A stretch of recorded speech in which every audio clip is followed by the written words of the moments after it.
আজকে আমরা পড়ব class 4 English unit 1 wake up অর্থাৎ জেগে ওঠো বা উঠে পড়ো। প্রথমে আমরা কবিতাটি ইংলিশে পড়ব, তারপর একসাথে বাংলাতে পড়ব। চলো তাহলে শুরু করি। Let's read and recite. Wake up, wake up, it's a lovely day. Oh please get up and come and play. The birds are singing in the trees, and you can hear the buzzing bees. Wake up, it's a lovely day. Oh, please get up and come and play. It's much too late to lie in the bed, so hurry up, you sleepyhead. Wash and dress and come on out. Everyone is up and about. The cow, the horses, the ducks, and the sheep, the tiniest chicken, chip, chip, chip, wake up. চলো এবার আমরা বাংলাতে পড়ব। Let's read and recite. চলো পড়ি এবং আবৃত্তি করি। রিসাইট হলো আবৃত্তি করা। ওয়েক up, wake up, it's a lovely day.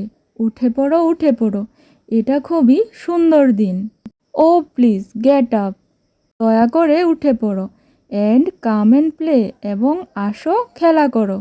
The birds are singing in the trees, পাখিরা গাছে গান করছে।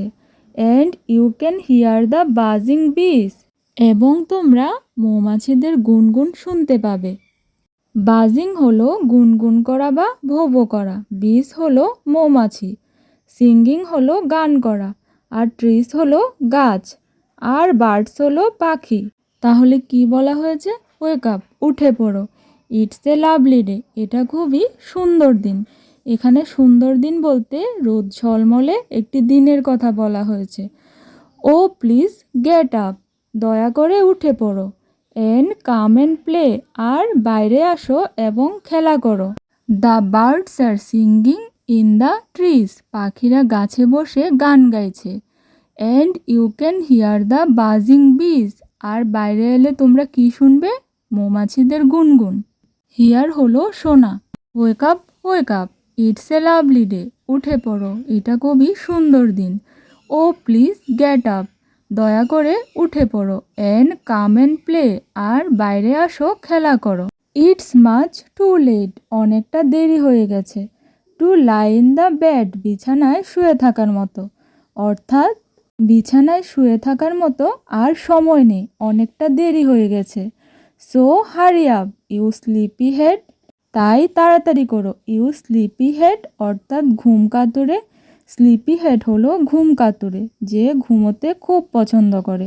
ওয়াশ অ্যান্ড ড্রেস, এখানে ওয়াশ বলতে ব্রাশ করে মুখ ধোয়ার কথা বলা হচ্ছে। অ্যান্ড ড্রেস, তারপর তুমি যে পোশাক পরবে তা পরতে বলা হচ্ছে। অ্যান্ড কাম অন আউট, এবং বাইরে আসো। Everyone is up and about, সবাই উঠে পড়েছে এবং যে যার কাজে লেগে পড়েছে। এখানে আপ অ্যান্ড অ্যাবাউট বলতে ঘুম থেকে ওঠার পর যার যার কাজে লেগে পড়াকে বোঝানো হচ্ছে। The cow, the horse's, the ducks, and the ship, এখানে সবাই বলতে কাদের বলা হচ্ছে?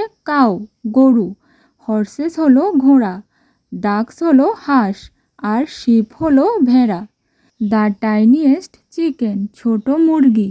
চিপ চিপ চিপ, কি করছে? চিপ চিপ করে ডাকছে। ওয়েক আপ, উঠে পড়ো। এই কবিতাটি লিখেছেন সি ফ্লেচার। কবিতাতে একটি ছোট বাচ্চাকে সকালে ঘুম থেকে উঠতে বলা হচ্ছে।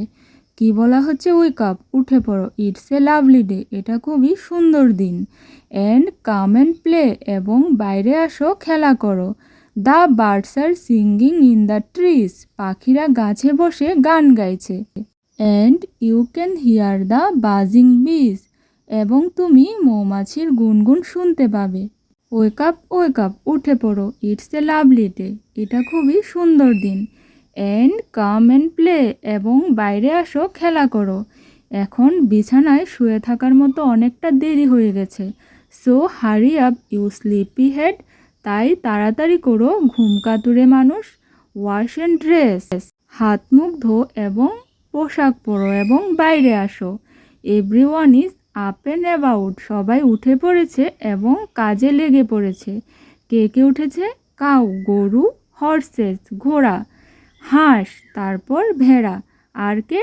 টিনিয়েস্ট চিকেন অর্থাৎ ছোট মুরগি।